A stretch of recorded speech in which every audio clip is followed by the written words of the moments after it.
이재명 대표 피습, 제1야당 대표의 피습이라는 사태가 벌어져서 이 질문부터 좀 드리고 싶은데요. 일단 좀 신원이 밝혀진 게 충남에 거주하는 60대 남성으로 밝혀졌고, 현장에서 내가 이재명 이렇게 적힌, 보통은 이제 지지자들이 쓰고 다니는 종이왕관을 쓰고 자연스럽게 내가 지지자인 것처럼 접근을 했다고 하는데요. 이건 네. 약간 주변 경계를 좀 느슨하게 하기 위해서 위장을 당연히 한 거라고 봐야 되는 거겠죠? 그런지 안 그런지는 조사가 좀 필요해 보이고요. 예.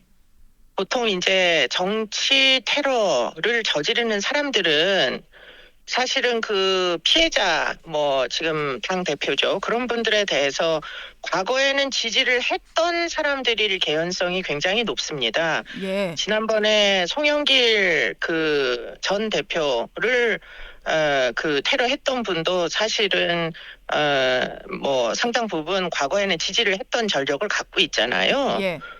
과거에 이제 또 뭐 여러 그 정치 테러범들은 정치색이 완전히 다른 사람보다는 네. 정치색이 어느 정도는 비슷하다가 무엇인가 뭐 불만이 생겨서 그래서 이런 이제 테러로 이어지는 일종의 편집증적인 그 어떤 사고의 진행 중인 사람들이 꽤 많이 있거든요. 네. 그렇기 때문에 지금 물론 뭐 일반인들은 그럴 리가 없죠. 일반 지지자들은. 근데 네. 이분은 꽤 오랫동안 이제 뭐 경제적인 어려움 같은 거를 경험하면서 정신적인 어떤 그 어려움, 정신적인 어떤 손상 같은 게 진행됐을 개연성이 굉장히 높습니다. 일종의 이제 사고장애 같은 게 진행이 돼서 결국은 이제 그렇게 자기를 만든 이유는 자기 마음대로 되지 아니하는 과거에는 지지했던 그분에 대한 어떤 미움 이런 것들이 이유가 됐을 개연성이 굉장히 높아가지고 네. 지금 물론 뭐 당원은 아니었을 수도 있겠지만 뭐 사실은 이제 한편으로는 일종의 애증 같은 거죠. 한편으로는 기대를 했으나 네. 그게 충족되지 못해서 느끼는 실망감 이런 것들이 이제 테러로 이어지는 경우들이 다수 존재합니다. 예. 왜냐하면 지금 이런 행사는 사실은 그 함께 하지 않는 사람들은 이분의 일정을 알기 어려워요. 예. 일정이 어디 신문에 나는 게 아니지 않습니까? 미리 이제 일종의 예고를 하는 신문은 없잖아요. 예, 뭐 당원들 그러니까 사이에서 뭐 공유가 되기도 하고 뭐 기자들이 알고 이 그렇습니다. 정도죠. 네, 그렇기 때문에 이게 내부에 어떤 정보의 네트워크가 있지 아니하면 네. 사실은 어느 순간에 어디에 오시는지를 알기가 어려워요. 저는 지금 가덕도에 가신다는 건 지금 처음 들었었거든요. 네. 그러니까 이게 이제 정보를 공유하는 사람 중에 하나의 개연성이 굉장히 높다 이런 생각이 듭니다. 그렇기 때문에 뭐 애초에는 이제 지지자였을 개연성이 뭐 없지는 않죠. 지난해 12월 13일에 보면은 이재명 대표가 부산에서 전세 사기 뭐 피해 대책 이런 거 관련한 행사를 했었거든요.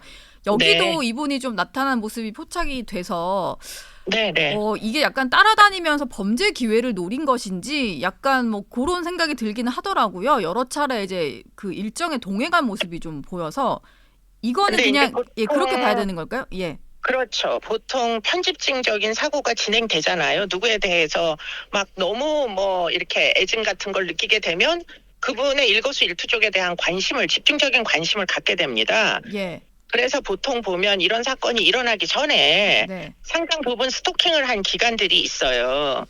그러니까 아마 이분도 지금 이분 이제 피해자의 그 일상적인 뭐 생활 패턴 이런 거를 확인하기 위해 가지고 사전에 이제 계획적으로 뭐 여러 가지 동선이나 이런 것들에 대해서 파악을 했을 겁니다. 그리고는 뭐 여러 유세가 어떻게 이루어지는지 이런 것도 아마 파악을 해서 아주 치밀하게 계획을 해서 벌인 범죄다. 그렇기 때문에 일반적인 뭐 심각한 뭐 조현병이나 이런 정신병 환자들이 저지르는 무차별 테러하고는 지금 양상이 다르다. 이렇게 얘기할 수밖에 없겠습니다. 예.